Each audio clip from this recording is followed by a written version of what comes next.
Maritime Admiralty law is what's known as the law of the water. It is superseded by civil law and only applies to those who willingly contract themselves into it. The definition of Admiralty law is a body of private international law governing the relationships between private entities which operate vessels on the oceans. Let's look at how and why a form of law that is fashioned to govern corporations, businesses, and vessels has imposed its rule over natural human beings. This is all done through a form of word magic. A simple perversion of language has made it possible to convince people around the world that these alternative laws apply to them. One of the predominant beliefs in modern culture is that licenses, permits, registrations, and other forms of documentation are required to operate motor vehicles, use public roads, build structures and establishments, engage in free enterprise, and much more. Sadly, these beliefs are based on little to no investigation whatsoever, and are false. This belief structure is perpetuated by Maritime Admiralty law. This form of law was originally created to govern ships docking in foreign nations for the import or export of products and resources. It deals with banking and merchant affairs, not civil affairs. When a product is taken off of a ship and brought into a foreign land, that nation takes custody of the resource and accounts for it with a certificate. That certificate marks the birth date of that product in the custody of the respective nation. Think of why it is supposedly required to have a certificate of live birth in the first place. The Barron's Dictionary of Banking Terms defines a certificate as a paper establishing an ownership claim.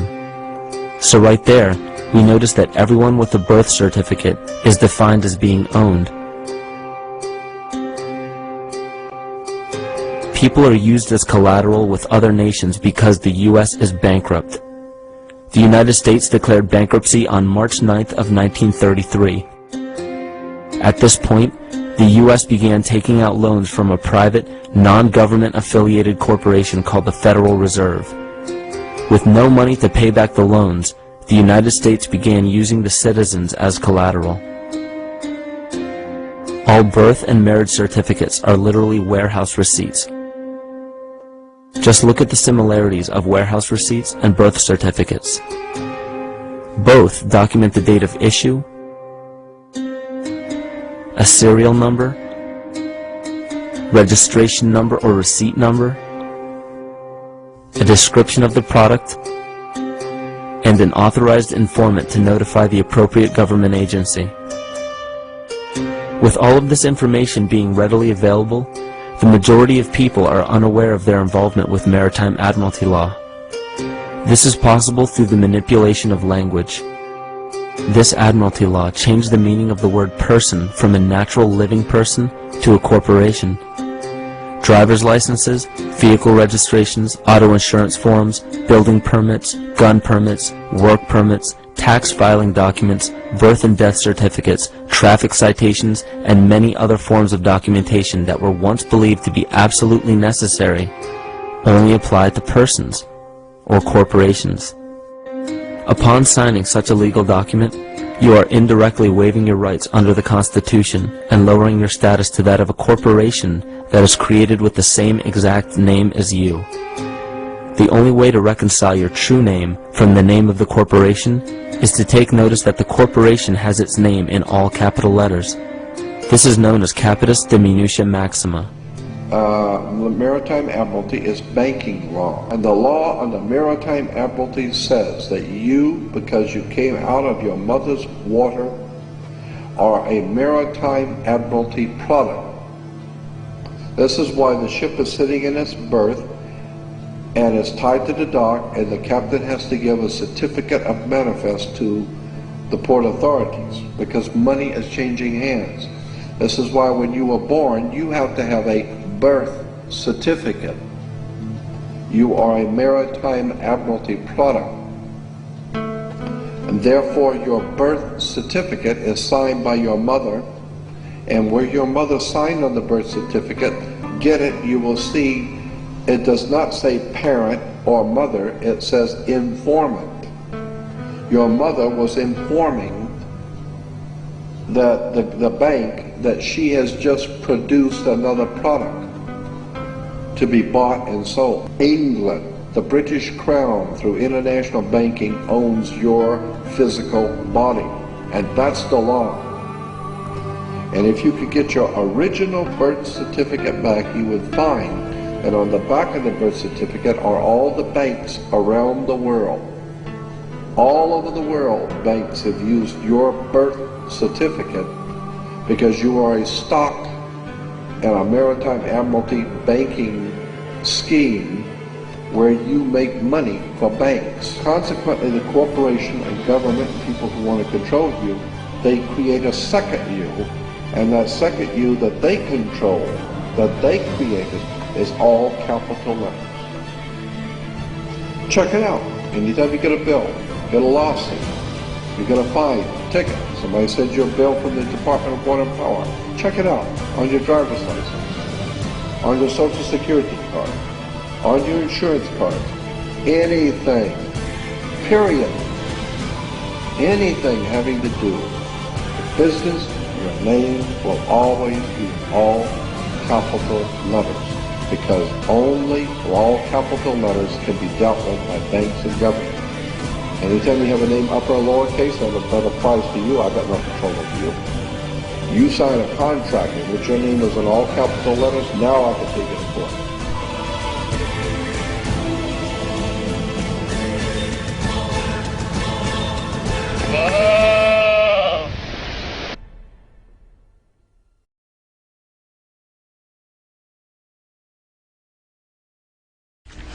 Who owns the rain? Turns out, not you. You're actually breaking the law if you try to capture rain falling onto your roof and pour it on your flower bed. A prominent Utah car dealer found that out when he tried to do something good for the environment. John Hollenhurst has the surprising story. Rebecca Nelson captures rainwater in a barrel and she pours it on her plants. We can fill up a barrel in one rainstorm, so it seems a waste to let it just fall into the gravel. Car dealer Mark Miller wanted to do pretty much the same thing on a bigger scale. He collects rainwater on the roof of his new building, stores it in a cistern, and hopes to clean cars with it in a new water-efficient car wash. But without a valid water right, state officials say he can't legally divert rainwater. I was surprised. We thought it was our water. We all know that there's some crazy stuff happening out there, eh? I mean, we've got government agents coming up to us, telling us that we're all equal. They make demands upon us that we know we could never make upon them. Where's the equality? On the screen, there's a little baby. That's Elizabeth Annie Lane. She's a little baby, came into my life about 4.5 years ago. 2 days after the birth of Elizabeth, ministry workers came in, removed her. No investigation, no assessment. Claimed she only had one caregiver. We said, you're wrong. We're a family. We're going to meet you in court. They told us if we tried doing that, they'd see to it. She spent the first 5 years of her life going from foster home to foster home to foster home. Shut me up in court, cost me my baby. Folks, anyone who knows me, shutting me up even for a moment is a bit of a trick. They cost me my baby. I sat down with their Black's Law Dictionary on one side, Bouvier's on the other. I had an Old English dictionary. I looked up every single word in there. It took me 3 days and I finally saw it. Have you ever seen these laser pictures? You see nothing until you focus past it, and then a 3D picture pops into your head. Have you seen those? This is exactly what I saw when I did my statute deconstruction. I looked through and I suddenly saw what they were doing. This is their little trick. You are not obliged to register your children. If you do, it is at that point that you're creating a legal entity or a person. You are associating this person with your offspring. You are abandoning ownership or title to that person, and the government is seizing that under the laws of maritime salvage. It becomes their chattel property. They use it as collateral to float loans or to float bonds for loans. When they come to remove a child, they're not acting on the human being at all. They're removing the legal entity you created and abandoned and they now have title to. That's your person. That is what the government acts upon. A human being and a person are not the same thing. We've been led to believe that they are, but they're not. In Black's Law Dictionary, you'll find a definition of a person, and it says, a human being is not a person because he is a human being, but because rights and duties have been ascribed to him. Specifically, the person is that legal subject or substance of which the rights and duties are attributes. But not all human beings are persons, as was the case in Old England when there were slaves. Very soon, every American will be required to register their biological property. That's the birth certificate. They will be required to register their biological property in a national system designed to keep track of the people and that will operate under the ancient system of pledging. By such methodology, we can compel people to submit to our agenda, which will affect our security as a chargeback for our fiat paper currency. Every American will be forced to register or suffer not being able to work and earn a living. They will be our chattel. That means slaves, it means collateral. You're secured as collateral. They will be our chattel, and we will hold the security interest over them forever. By operation of the law merchant under the scheme of secured transactions. Americans, by unknowingly or unwittingly delivering the bills of lading to us, will be rendered bankrupt and insolvent, forever to remain economic slaves through taxation, secured by their pledges, the birth certificate. They will be stripped of their rights and given a commercial value designed to make us profit, and they will be none the wiser. For not one man in a million could ever figure out our plans. And if by accident one or two would figure it out, we have in our arsenal plausible deniability.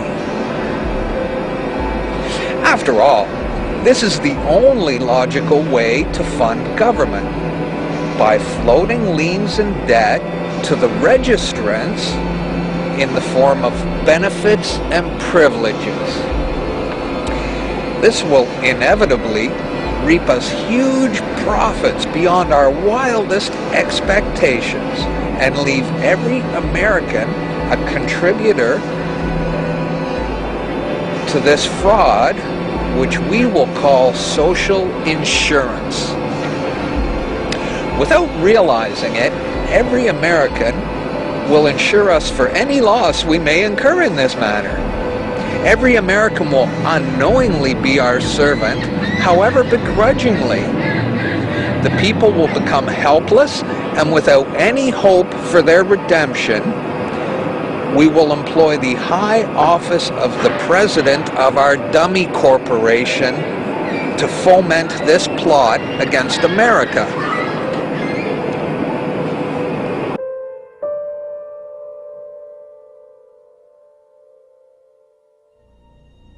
This is a certified true copy of my live statement of birth.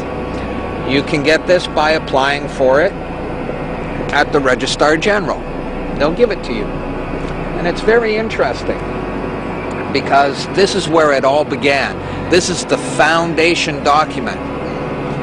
All identification is generated from this document.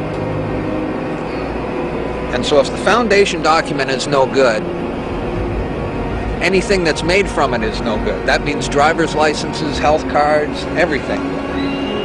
Now what they did here, this is exactly what he meant when he said, soon every American will be required to register their biological property.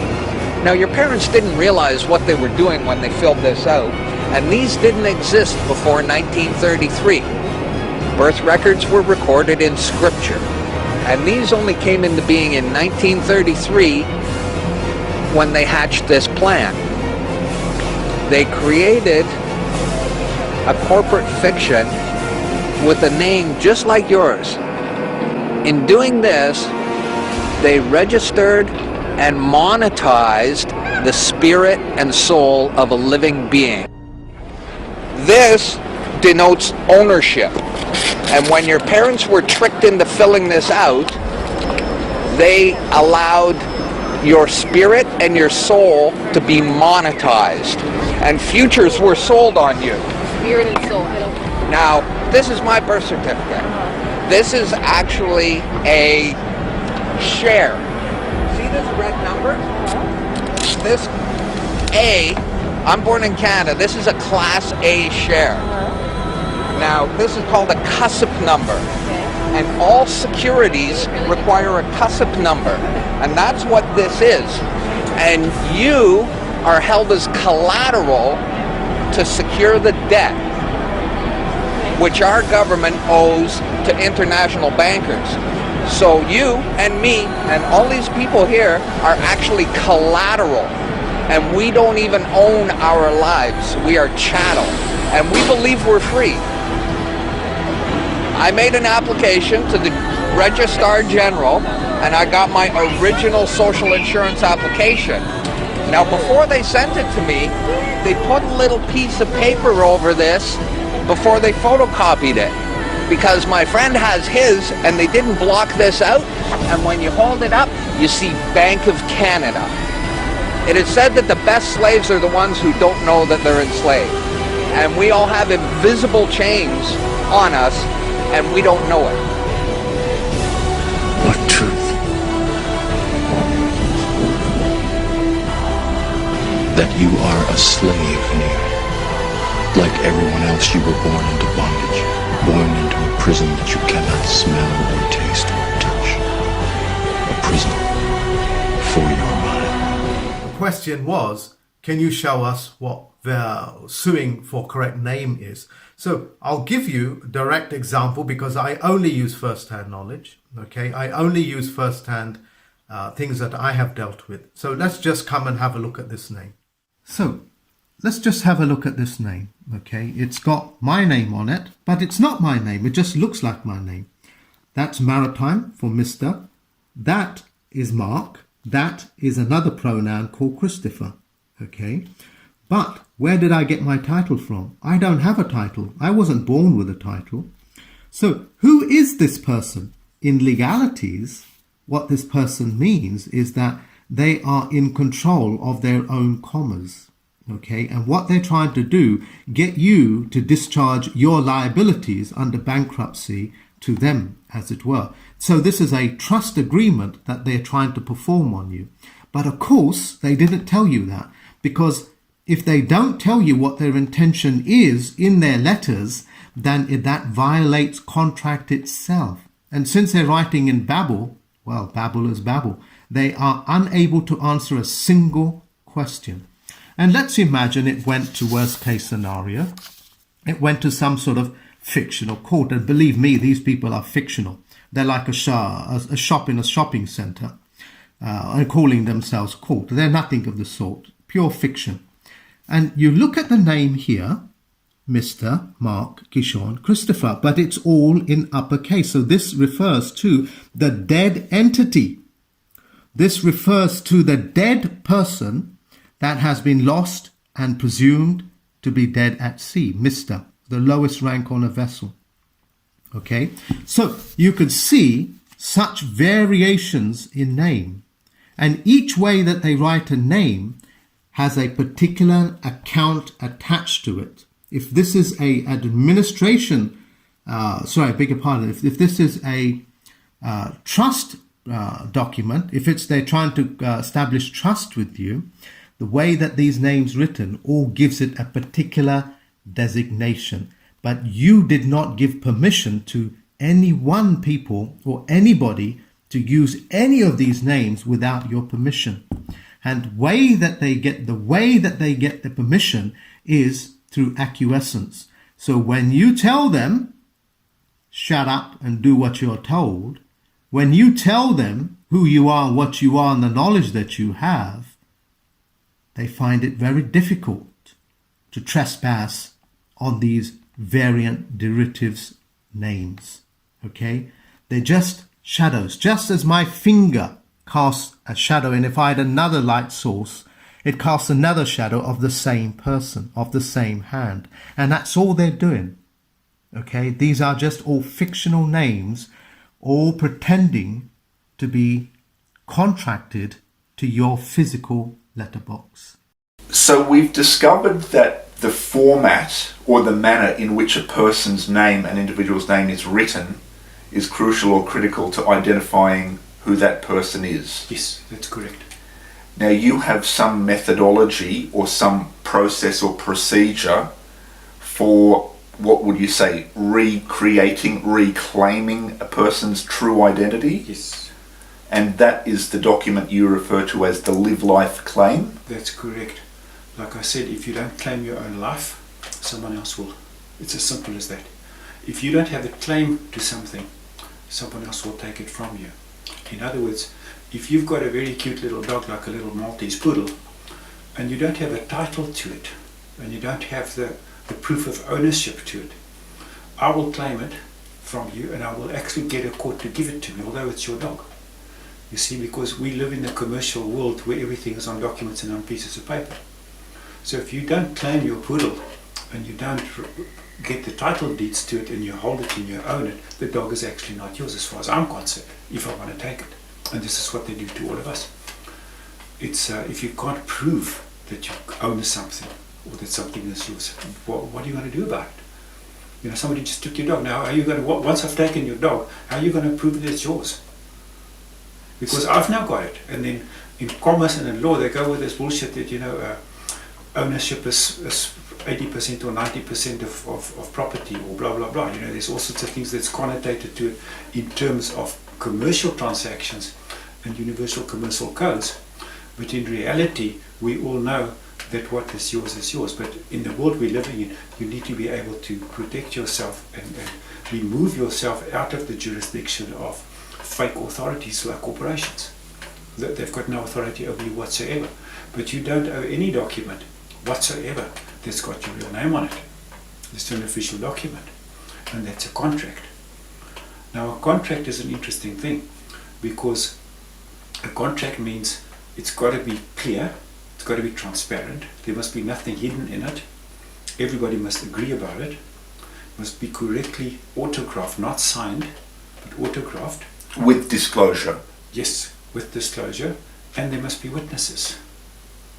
And then the contract is worthless if it hasn't been registered and it hasn't been recorded as a contract. And that should be the thing that you put your name on. You should have a contract drawn up that has got your name on it with witnesses, written in the correct language, in the correct grammar, and that would be your Live Life Claim, and that would become the number for your personal private estate.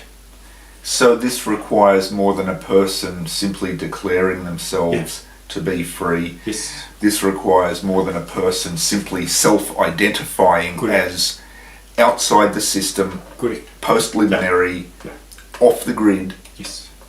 So the Live Life Claim creates, would you say, a paper trail when you say these things need to be recorded? There needs to be witnesses. There needs to be autographs. Right. Yeah. You see, with your driver license, with your passport, with your gun license, your whatever license that they want to see when you're doing any transaction, you want to buy anything from a shop or get credit from a bank, they all want documents. None of those things bear any witnesses on them. It's just your signature usually that's on it, no one else's. First of all, and then secondly, the names that's put on there is not you, it's the name of the corporation. Your name is never written correctly on any official document. It can't be written correctly. Now, with a Live Life Claim, what people often say is, what will a correctly drawn up and correctly designed Live Life Claim do for you? It'll do absolutely nothing for you whatsoever. But how you use it, and if you really know what it is and you've done it correctly, it will be the most important document that you've ever created in your life. So you would create the document, then you would perhaps distribute it to various organizations, corporations, governments to notify them? This is the interesting thing. They will not accept it because there's no jurisdiction between the living entity and the corporation. So I will ask the court or the police or whoever, I've got a Live Life Claim, look at it, you know, this is my private identity. They don't give a shit about my private identity. They don't want me to be private. They want me to pretend I'm a corporation, or that I'm assuming some form of standing under them, whatever. So in that sense, no, it's exactly the opposite. And there comes copyright, because a lot of people don't know what copyright really is. Now, the little copyright symbol that is used, the little circle with a little C in it. Yes. If I do a beautiful piece of artwork and I claim it as copyrighted, I have it copyrighted, and then I put a little C symbol on my beautiful painting, well, I've just made that crown property. That's what that little copyright symbol means. When something is copyrighted, it is not yours, and you don't own the copyright to whatever you think is copyrighted. That's the International Maritime Copyright Law. That's the Crown Corporation symbol. So we don't even know how to copyright stuff so that it's truly copyrighted. So all you need to do is you need to create it yourself, and you need to write in handwriting properly, using the correct grammar and the correct sentence structure, copyright copy claim below whatever you've done, and put your autograph there, and now you own the copyright, because you created it yourself and you claim the copyright to yourself, and now you own it, and now that is your copyright. Now your autograph is the graph of your authority, and nobody can do my autograph for me. Nobody can sign my signature for me, but the signature being a simulation, the autograph is the real thing. And why would I say that? Would anybody go up to Madonna or to any star out there somehow, pop star, movie star, whatever, and ask them for their signature? Hell no. You want their autograph? Yes. Wow, okay. Now why would that be? Because that's more valuable. That is a graph of their autonomy, of their authority. You don't want their signature. Governments and corporations and banks and things want signatures because it's a simulation, it's fake, it's fiction. Whereas an autograph might absolutely display more uniqueness. Yes, correct. It's absolutely unique is the beautiful part. Because again, it's got the beautiful U in the beginning, and at the end it's got another U and an E. You see, it's a combination of those vowels again. It's a beautiful word, unique. It's authentic, it's unique, it's real, and that makes the big difference in there. So you may be saying that people can extricate themselves from a system or a system of slavery, simply they don't currently or presently know the correct process, procedure, step by step. They don't know that, but apart from that, before you can do that, you need to know what your name is.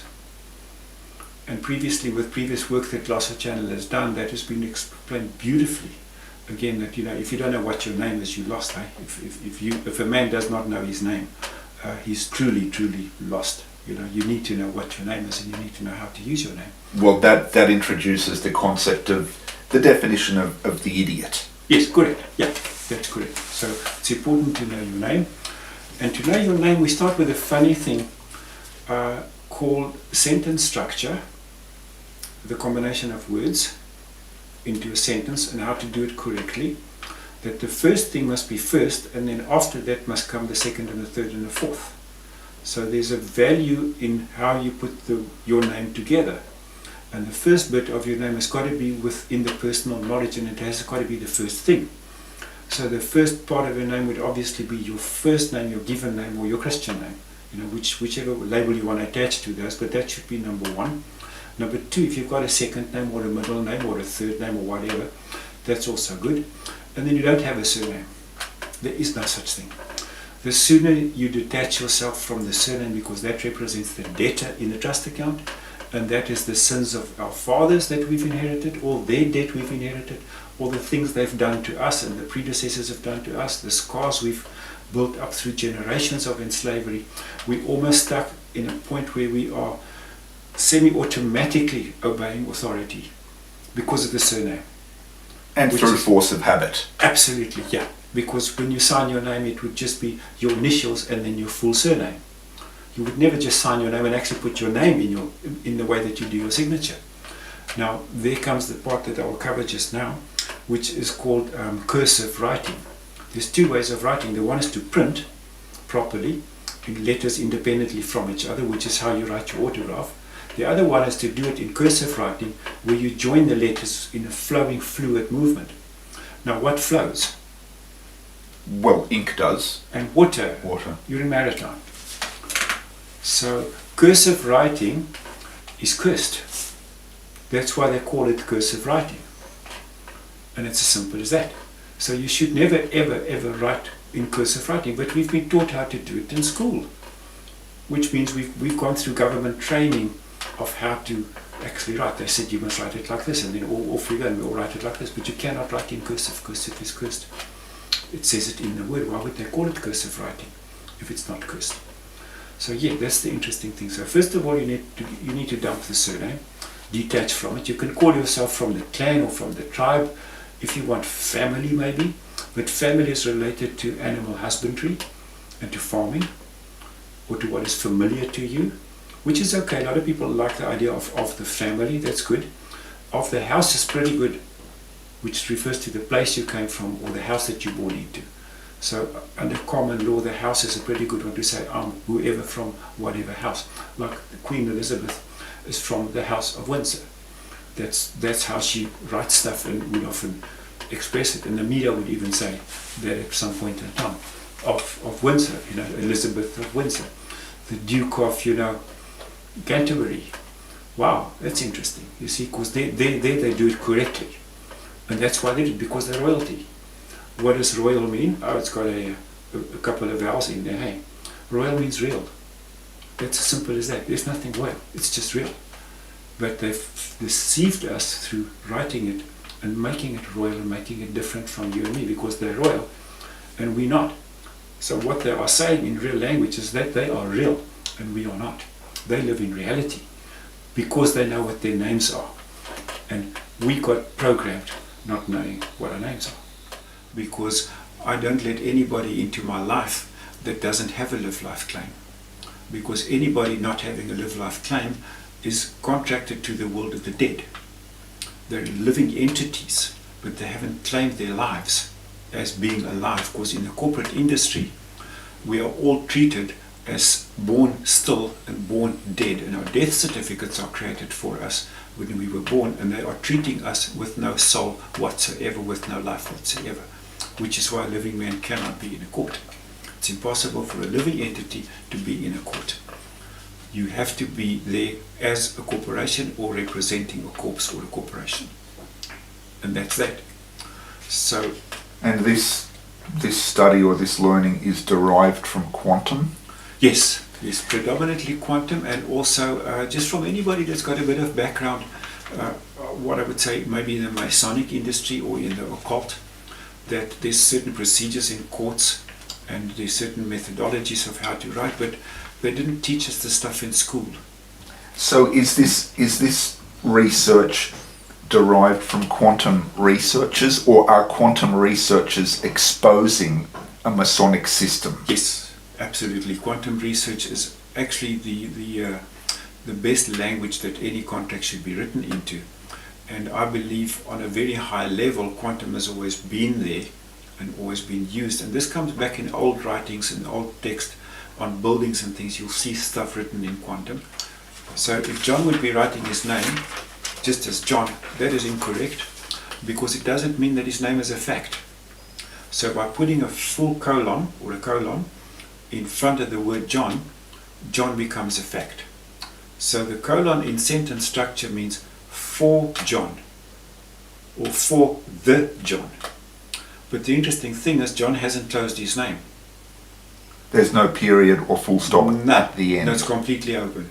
So if this is on a form that John has filled in, I can go and I can put all sorts of stupid stuff and write it in behind his name, or use his name, because there's no closure. So John should close his name, and then he should put in behind his name a little full stop. To create or bring closure. Absolutely. Now John has closed his name and he's used his name correctly. So this can only mean for John, period. Not James or Cindy or anybody else. This means for John, period. Now anything that comes after this will be in sentence structure for John, and nothing then after that sentence can be for again. It has to be from or about. And that's the way that the name was written. So we'll go to the second part behind the John. If John would have a middle name, and we'd use it like that.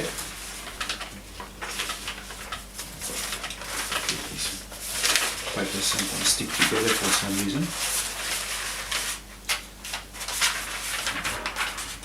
This would be John's middle name, John Michael, hyphenated like this. Capital J for John, lowercase m for like Michael. we said before. Yes. And if John would add his surname,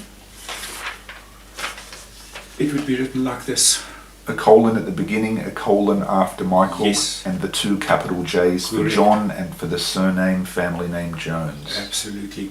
So this means for the John Michael of the House of Jones. Full stop. Period. And that's that. This is the correct way. What is a person? So these are quotes from a book called Black's Law. So let me just quickly explain. Black's Law is a law dictionary, and it's supposed to be the dictionary you refer to. So there's a language called legalese. It sounds like English, but it's got slightly different definitions. So when someone says something to you in legalese, they're saying something quite different to what you might think. Often. I'll give you an example. Understand. Never. No? Okay, yeah. So, people like this. Understand. Yeah, so I'm understanding your authority, yes. Actually, as a sort of funny thing, I had a friend, he's a Jamaican friend, and he was saying actually out in Jamaica, where they have this thing called overstand. Yeah, has anyone heard that? Yeah, yeah. I understand. I overstand. I thought they kind of worked it out well before I did. Anyway, so actually, words are very powerful, and we can talk about some of the interesting words that are used in the game. It's a game, really. It's a game. So basically, here I've just got these definitions here. One's from the first edition of Black's. Notice what they do is, as the editions, you might notice, as it goes through, they try and hide things more and more. So, for example, they've put all the legal maxims now. They've hidden them at the back in some illogical order, so you can never find the thing that you want. Yeah, rather than being in an obvious place. Anyway, so persons are divided into law into natural and artificial. Natural persons are as such as the God of nature formed us. That's the guy up there, or whoever it was that this whole thing's based on. So basically, that's the real stuff, natural law. Okay. Artificial as such as are created and devised by human laws for the purpose of society and governments, which are called corporations or bodies politic. Now what's interesting there is that actually what it's saying is that persons are corporations. That's the first definition of it. I mean, it went back all this time. When was it? I can't remember the date now. That's been a long time since I looked. But anyway, it's a long time ago. Yeah. So actually even then, when we had this definition, the corporations and everything like that was well known that we had one. Yeah, it was well established within the legal world. So natural persons are such as formed by nature as distinguished from artificial persons or corporations. So actually what I'm pointing out there is a difference. It's not just making it up. There is actually, even in the law dictionary, a very distinct difference. So artificial person acts an entity such as a corporation, created by law and given certain legal rights and duties of a human being. Let me just explain. A person doesn't have any rights, really. It has duties, okay, more than it has rights. Okay, so duties trump rights in all cases, apart from 3 rights, which is natural, unalienable, human rights, as defined by those rights. Those rights there belong to the realm of human beings. Every other right that they come up with is all to do with artificial persons. An artificial person is the only one that they have. Mainly what they have is a duty. So let me explain. Because, let's say someone set up this thing, okay, this society, yeah, then that person that operates within that society is in a corporation, as a member of that society, and they have a duty. They have a duty to that society to abide by all the laws. Yeah, and that is, the thing about duty is also what you pay, isn't it? So I'm going to say this, actually all the laws are duties, and duties are things you pay. That's why you have to pay every time you got a speeding ticket. Or it doesn't matter whether you're right or wrong. I mean, I know plenty of people who've been into the courts like completely, no, you got it completely wrong, it wasn't me, blah, blah, blah. It doesn't matter, does it? They still go there. Well, is that your car?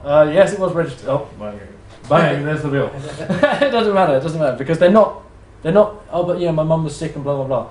It's nothing to do with that. It's nothing to do with morality. It's to do with finance. That's all it is. It's a financial deal. That's all you do. We're in the society, and the society needs payment, and how are we going to pay for it? We'll make some laws. That's what they do. So when I say certain legal rights, yeah, certain, when you look at it in Black's law, actually means one way, dictated. So from them down to you, your person, should I say. Yeah. That's a certain legal right. Yeah. So that's what makes it certain and not vague, because they write it all in a book. But the only thing is, it's like, even the police can't be bothered to read it. So if they don't know the law, who does? I don't think even the laws know the law. It's too much of it. Anyway, okay. Anyone got any national insurance? Yeah. Okay, right, yeah. So what we just say, in a way, this is very, very integral to what this artificial person is, this national insurance. It's an insurance policy, yeah, to cover your operation as a human being within this corporate fiction, and they're scared because you are so powerful that you could destroy it. So that's true. If you found out the truth about how all this, if everyone on maths works it all out, you're so powerful you could just destroy it. You could have them all hung for treason. You could do all this sorts of stuff. They're so powerful. That's how powerful human beings are. So what does that mean? It means that the truth is that persons are artificial constructs, corporate or unincorporated, and not human beings. Okay? So is everyone starting to get the difference between now what is real and this artificial thing? Yeah? So the corporate you. This is where we get to the interesting part, because it's all about us. That's what we like. We relate this now. So a name in capital letters. So a name in capital letters. Where do you see names in capital letters? Birth certificate. On the birth certificate. I like that. License. Driving license, passport. Bills. Bank bills. And the other one? Greystone. Greystone. That was it. Yeah. I was waiting for that. So why did you get it? It's dead. That's what it is, isn't it? It's a dead thing. There is no life. It's a corpse. It's a corporation. They started to gather up pieces of straw, and one by one they gradually shaped it into something that looked like a man, or a woman. It depends on which your perspective is. A human, if you like. The straw man looked so much like the people of the land that they were amazed and sometimes confused when they looked upon it. Wow, they said. Is that a real man? Now the bankers were very cunning, and they said to the people, would you like to take this straw man home with you? If you would like, we'll name him after you, and if you do, we will give you benefits and privileges to make your lives better. Now, this made the people very happy, as they felt safe and secure, and all was well. Again, time passed, and people forgot about the straw man that had been given to them, and there he sat in the shadows, gathering dust, waiting for his time. Now, a time came where one day there was a great war, and this cost a lot of money, and so the government had to borrow lots of money from the bankers in order to pay for it. Now, the government was not a human being, and it was not made of flesh and blood, and what's more, the bankers knew this. They decided to charge the government lots of interest on the loan, so much the government could never repay it. This meant that the government went bankrupt. This can't happen to us, they said. We're the government. Does the government have feelings? Does it work upon the land? Does it have human rights under God? And the government had to agree that it did not. Well, what are we to do, they said. Don't worry, said the bankers. I think we can come to some arrangement. And so they told the government about the straw man that was sat dormant in the homes of each and every one of the people. What you must do is send a bill to every straw man in every house and ask them for money to help run the country. The people will see this bill and believe it is addressed to them. And, as they are good-natured and the bill is reasonable, then they will pay without question. Now the government was happy as now they could run the country for the king, and so were the bankers as now they could get more money from the government. Now the people, when they received their letter, were afraid of losing any of the privileges that they had gained. And so they were afraid that if they didn't pay, everyone would look at them badly. And so they paid the bill, not knowing it was addressed to the straw man in their cupboard that they had completely forgotten about all those years before. A few years passed, and gradually the people got used to the idea of paying for their benefits and privileges. And the government and the bankers were happy because it made them lots of money. However, the government realised that they never got enough money to quite pay back the debt. And so the debt grew and grew. To keep up the repayments, the government was forced to charge the people more and more money, until one day the people had no money to give to the government. Don't worry, said the bankers. I think we can come to some arrangement. And so they told the people that they could borrow money from them if they wanted. How much can we borrow, said the people. Well, that depends on how good at making money you are, they replied. We have got lots of things for you to do to make money. This sounded fair to the people, so they accepted and signed a piece of paper to say that was okay. Now the bankers knew they could not charge the people with human rights, and so they continued to send bills to the straw man, who was in their house, sat in the shadows, gathering dust. The people had forgotten who they were, and so they thought the bill was intended for them. After all, they had signed an agreement with the bankers, right? Okay. Years passed and no one questioned anything, and then things started to get very bad throughout the kingdom. The people found that they could not afford their bills, and everyone started to be very unhappy. Don't worry, said the bankers. I think we can come to some arrangement. Just give us your land and your homes, and that will take care of the money owed. And so reluctantly, the people started to give up the land and their homes to the bankers. One day there was a poor family, and in that family was a young man who could no longer afford to pay his bills and his debts. So he thought he was going to have to give up his house to the bankers.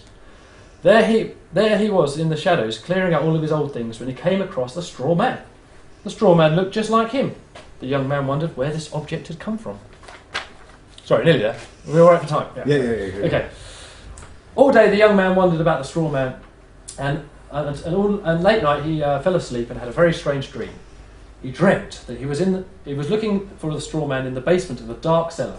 Carrying a torch, he crawled further and further into the cellar until he came to a door. He opened the door. Inside was the straw man, who turned to him slowly and said, "Can I help you?" The young man was afraid, but plucked up the courage to ask the straw man, "I found you in the shadows, and I was wondering how you came to be." The straw man told him the whole story. He told him about the bad king, the God-given rights of the people. He told him about the bankers' plan to use the straw men everywhere to raise unfair taxes from the people. And when he had finished, the young man knew what he must do. The next day, the young man awoke to a knocking on the door. He got up and answered, and it was greeted by a banker. "Good morning, young man," said the banker. "I have a bill here for you which says you owe us more money than you can afford to pay. So I think we can come to some arrangement. For your house, for example, it will easily pay the bill. All you have to do is sign this piece of paper, and we'll take care of all the rest." He handed the young man a contract and a pen. The young man looked at it and then remembered his dream. "No," he said, "I owe you nothing, as I am a man of flesh and blood, and I have human rights." This enraged the banker, and he shouted back, "Who do you think you are? If you do not pay your bills, who will fix the roads? Who will provide you health care? What will happen to your benefits and privileges?" For a moment, the young man was taken aback. He didn't want to upset anyone, however, remembered his dream, and so refused to sign the banker's papers. "We will see you in court," said the banker, and stormed off. Weeks passed, and the young man received a letter summoning him to court. Everyone in the village had heard the story, and some were very upset with the young man. "Who do you think you are? If you don't pay your bills, who will fix the roads? Who will provide us with health care?" That's my village voice. "He's a very naughty boy." "What will happen to our benefits and privileges?" they said. Others would not even talk to him and treated him like a common criminal. When the day finally arrived, a huge crowd had gathered in to watch the court case. The bankers were first to lay out their charges. They had all of the accounts, they had all of their figures, they had a team of the country's best lawyers. Their arguments seemed impenetrable. Then it was the young man's turn to take the stand. The judge leaned forward. "Do you have anything to say for yourself?" he said. The room was silent. The trembling young man took a deep breath and spoke. "Your Honour, I am a man of flesh and blood, and I have human rights." Perplexed, the judge called for lunch and took to his book of the law to find out the truth. After lunch, an even bigger crowd had come together from all around to hear the verdict from the judge. Silence fell across the room as the judge spoke. "This is indeed a very interesting case, and I have had a long hard look at the law, and now I have reached my verdict." Stillness filled the air. "In this case, you have said to me that you are a man of flesh and blood. Is that right?" The young man nodded. "And you say you have human rights?" Again, the young man nodded. "Well, in that case, I declare that you do not need to pay the bankers any money, as there is no way they can charge a man of flesh and blood. They only have power over a straw man who does not bleed and has no feelings. You are free to go." The courtroom erupted with a commotion. Some people were jumping for joy. Others talked excitedly between themselves, while others still were completely flabbergasted. That includes the bankers, who were outraged. They were jumping up and down with rage. News travelled fast, and it wasn't long before the people throughout the kingdom discovered their straw man and began to take their homes and land back from the bankers. And soon the king heard of this, and summoned all of the members of his government and all of the bankers together at the palace. "What has been going on here?" he proclaimed. "It appears there has been some kind of foul play and trickery of my people. Who can explain this?" The ministers and the bankers all looked sheepishly at one another as the king opened the country's book of accounts and studied them. Seeing what the bankers had done and how the ministers had worked with them to try and trick the people out of their God-given rights, a few years passed and the kingdom returned to its peaceful ways, and the people prospered and were very happy. Everyone had found the freedom that was theirs by right, and now that they had remembered who they were very careful never to forget it again. Thank you very much. So your name isn't you, you are you, right? But the nature of us using names is to identify one another, to have the sense of belonging to oneself, and to recognizing, yes, this is this person and this is the other person. This is how it works in the natural world. Simply put, there's no matter of corporation or fictional entity or straw man applied to this. This is simply as is, and a simple identification utilization, and that's what most people use in their day-to-day life. They simply use names for identification and recognition of that said identification. So it doesn't go too crazy into the depths of control, but this is what the systems of control use to their benefit.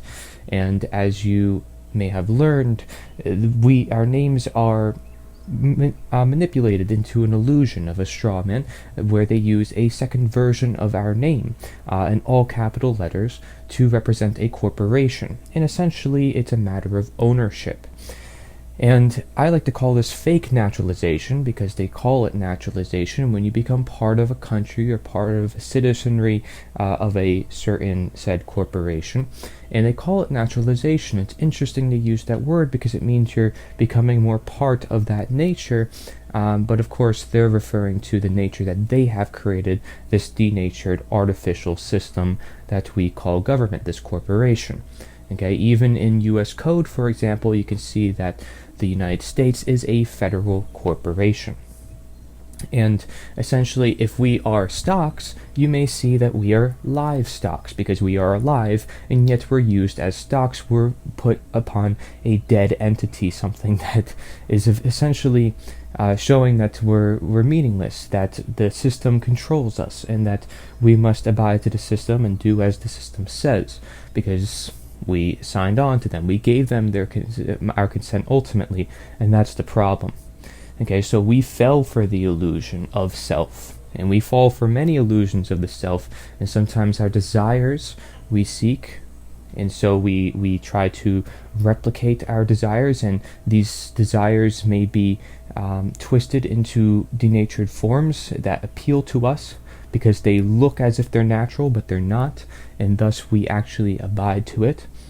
So that's where the name complex comes into place. Is your name actually used for identification, or is it used for stocks, for control? That is the question. Anything other than simple identification is denaturing the very nature of what your name is supposed to be used for, which is identification. So anything other than that, then yes, you would become a corporation, yes, you would become livestock. Your name is supposed to be your name. It's supposed to be you, right?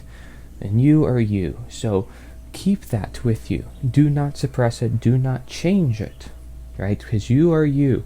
And when you let others take control of you, your property, what you have, and what you are supposed to be born with by your father, by your parents, by your mother, these are things you should hold dear to yourself and never let anyone have control over in any form, because that is yours and belongs with you.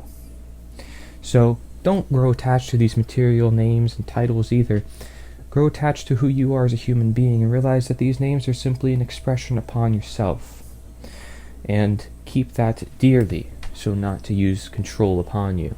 But the best way to detach yourself from those systems of control is realizing that they are using it for control, and they're doing it by your consent via statism, which is the belief in their legitimacy of ruling over you, which you likely already know.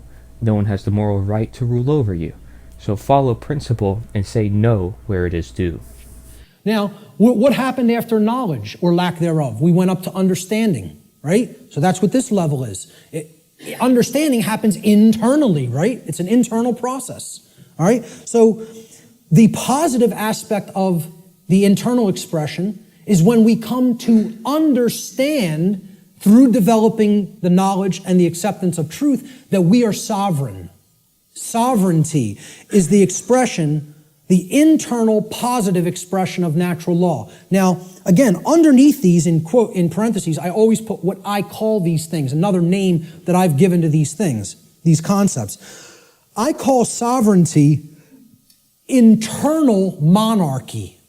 Internal monarchy. Now, monarchy means one ruler. Mon means one, is a prefix for one, and archon in Greek means ruler or master. So, internally, we each need to master and rule ourselves. This is our kingdom that we get to rule and nowhere else. We don't get to rule over anybody else. Many people think they're the rulers of other people, but they're wrong. Each of us is a sovereign being. Sovereignty, as we're going to see, means that you're not owned by anyone else. No one else owns you if you're sovereign. Okay? So here's my expression, my visualization for sovereignty. Okay? Somebody who truly has the light. They have the light at their disposal. They're bathed in it. It's flowing within them. Okay? And light has always been associated in different mystery traditions as knowledge. It's been a symbol that has represented knowledge.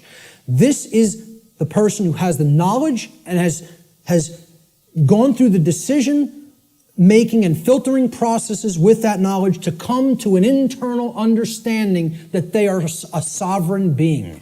And I have news for everybody. Whether you know it or not, whether you are familiar with the term or not, every person here is a sovereign.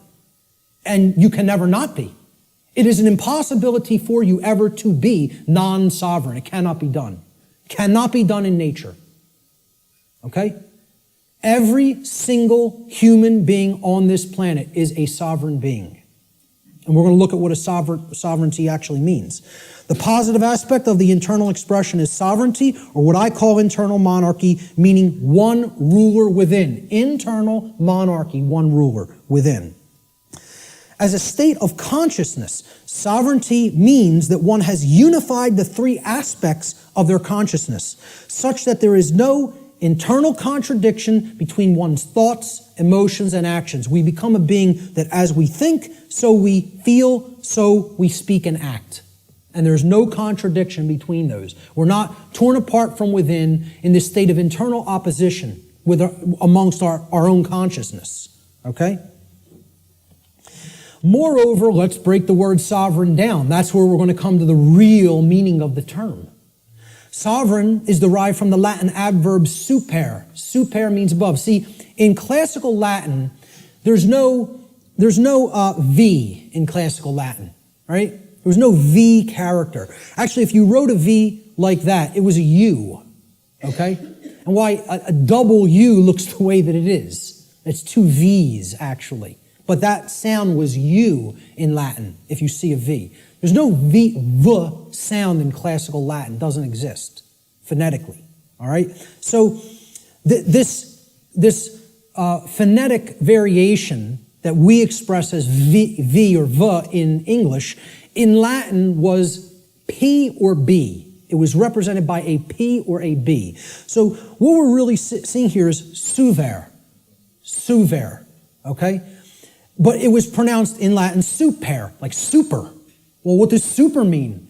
Super, you're beyond, you're above and beyond. Okay? It means above or beyond. That's what it means. A superman is one who's beyond an ordinary man, right? The Latin noun regnum comprises the second part of the etymological root of this word. Regnum, it comes from rex. Rex regis in Latin, or regis. It means king. So regnum was the king's rulership. Regnum means his reign. It's where the word reign comes from in English, regnum, in Latin. It means rulership or externally imposed control. Okay? Not control in the context, I'm going to control my emotions, I'm going to control my behavior. No. It means I'm going to control you. externally, by imposing my will over your will through coercion. That's the context of rulership or control that I'm talking about here. So put them together. Super regnum, sovereign, means above or beyond externally imposed rulership or control by another. That's what it means. Sovereign means not a subject to another being, like a king, like one who considers himself a king. And it means not a slave to someone who considers themselves your master. That's all sovereign means, folks. Not a slave. And why I say every single person here is a sovereign is because there is no such thing, never has been any such thing, and never will be any such thing as legitimacy to slavery. That has never existed, does not exist now, and never will exist. Slavery is an illegitimate concept. None of us are slaves. The condition of slavery has been imposed upon people, but it has never in history been legitimate, and it never will in history be legitimate. So there is no legitimacy to the concept of slavery, of the rightful rulership of another being through directly imposing your control through coercion. Doesn't exist. That's a big part of what natural law is about. We have to understand when we're saying this word, this is what is meant by sovereign, not a slave. Okay, we did a study where we asked people, are you a sovereign? Like 11% said yes. Maybe, I think it was 10 or 11%. Which I thought was almost encouraging, that 1 in 10 people knew that they were sovereign beings. It was amazing. But 90% of the human population doesn't feel that they're sovereign, doesn't know that they're sovereign. I'm telling you, it doesn't matter an iota whether you believe you are or not. I'm telling you it's an eternal truth that you are a sovereign and can never be non-sovereign. There is no such thing as someone else's legitimate rulership or ownership of you. Because there's no such thing to the legitimacy of slavery, and there never has been, and there never will be. So everyone is a sovereign. A sovereign is a monarch. Again, mon means one, and archon means ruler. So when people ask me, what kind of government do you want? I tell them I want anarchy, and I want monarchy. And they're like, how could you have those things simultaneously? Because if you have internal monarchy, you can have external anarchy. See, we need to have the rulership within, and we need to get rid of the rulership without.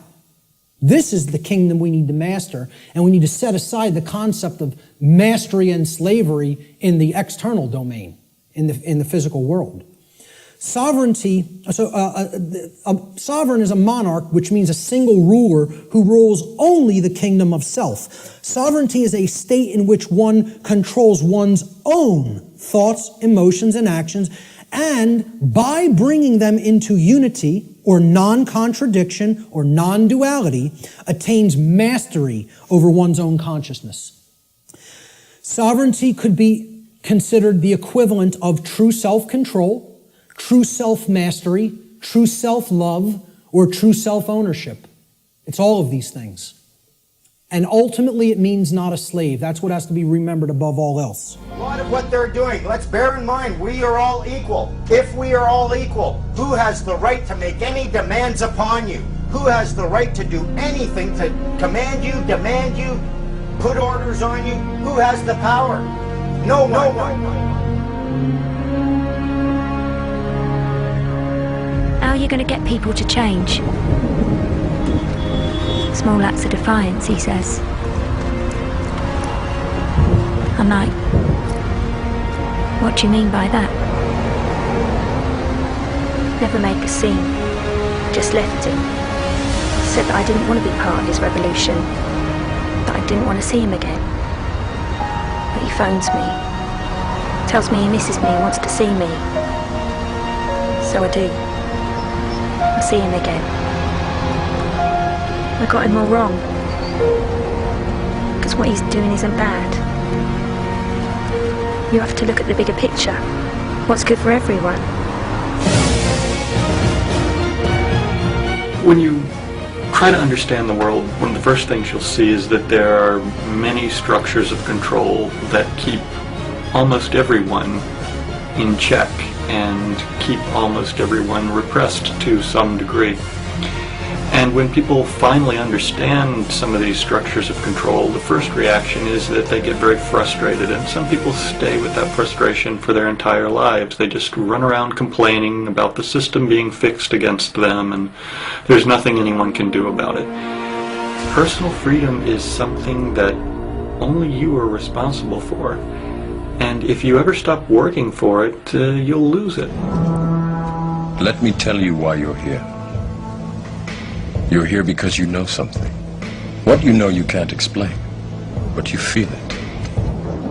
You felt it your entire life, that there's something wrong with the world. You don't know what it is, but it's there, like a splinter in your mind, driving you mad. It is this feeling that has brought you to me. Do you know what I'm talking about? The Matrix. Do you want to know what it is? The Matrix is everywhere. It is all around us. Even now, in this very room. You can see it when you look out your window or when you turn on your television. You can feel it when you go to work, when you go to church, when you pay your taxes. It is the world that has been pulled over your eyes to blind you from the truth. What truth? That you are a slave, Neo. Like everyone else, you were born into bondage, born into a prison that you cannot smell or taste or touch. A prison for your mind.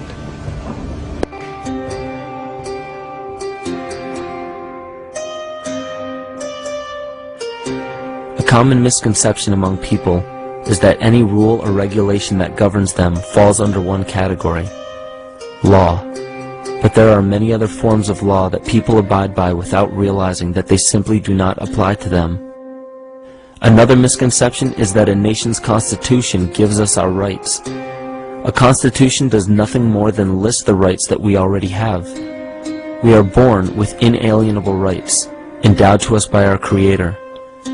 They are not given to us, and they cannot be given away. The most a person can do with a right is choose whether to exercise it or not.